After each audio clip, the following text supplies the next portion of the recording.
Dear students, good morning.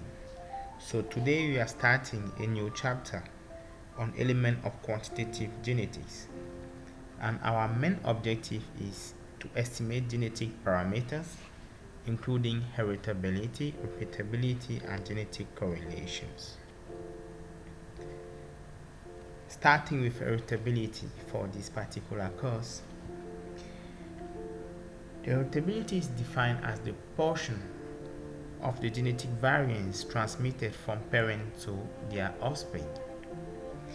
There exist two types of heritabilities. Firstly, we have the broad sense heritabilities, noted capital H square, and that is equal to the quotient of the genetic variance by the phenotype variance, and then the street sense heritability, that is noted small h square and is equal to the quotient of the additive variance by the phenotypic variance.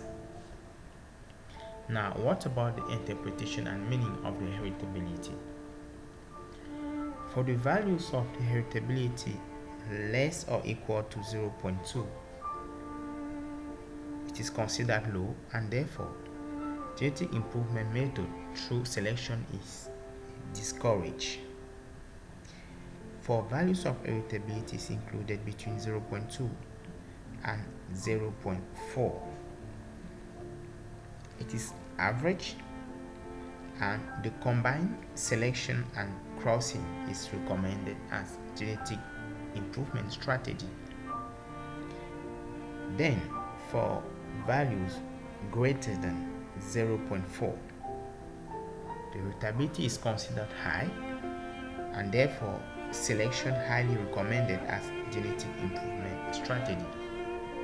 Let note that the value of the heritability range between 0 and 1. Now, the heritability value vary according to the genetic relationship. So for true twins, the heritability is equal to the additive variance, while for half siblings, heritability is equal to 1/4 of the genetic variance. Okay, now several methods of estimation of the heritability do exist, but here we shall emphasize on two methods, including analysis of variance and covariance, and then the linear regression analysis. Starting with the analysis of variance, the genetic model commonly used here is called the full seed, half seed nested design, and it is represented by the following equations, where YIDK is the performance of the kth offspring of the ith sire family and the jth down. Mu, the average mean of the population trait or performance. Si is the fixed effect of the ith sire, I varying from 1 to S number of sires. Dig is the fixed effect of jth dam related to the ith sire, J varying from 1 to D number of dams. And finally, EIGK is the residual error of the kth offspring from the ith sire and the jth dam, K varying from 1 to N number of offspring or progeny per dam. Okay, so the data used for the estimates of the parameters for the ANOVA are presented on the following table model, where we have S number of families of sires distributed into D number of dams per sire and N number of progeny per dam. Now, The data from the tables are used to estimate the sum of squares used to generate the variance component for the ANOVA. Two methods do exist. We have the following method with these corresponding formulas, and now we have the second one.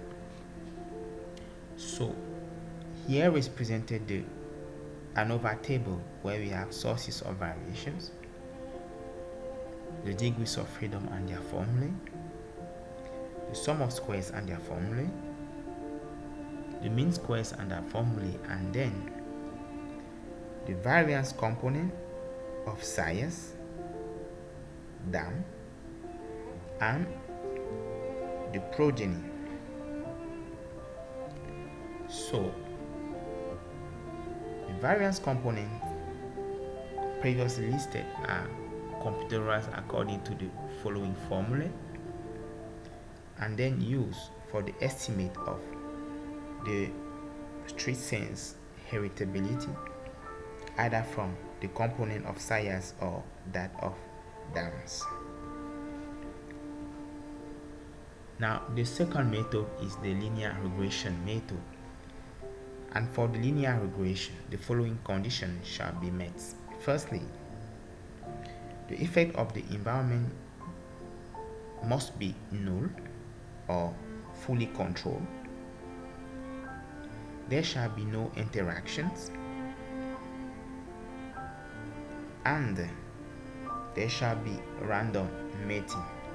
So if these conditions are gathered, therefore the heritability estimate small h squared is equivalent to the slope b of the regression line of the thread y of offspring on the average thread x of parents, so that y is equal to bx plus c. Now the following graph therefore represents the heritability. Here we see that heritability is the slope of the regression line y is equal to bx. Okay, so other methods do exist, including the correlation between related individuals, regressions of parental disequilibrium, and then genomic methods.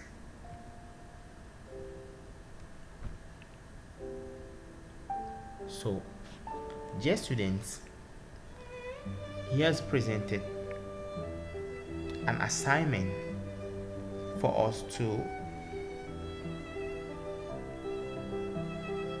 exercise ourselves at home and then get exposed to the solving in view of determining the heritabilities from any method of our choice.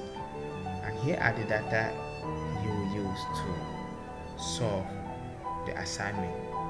So at this juncture, I want to thank you for your kind attention and see you next time for another interesting class.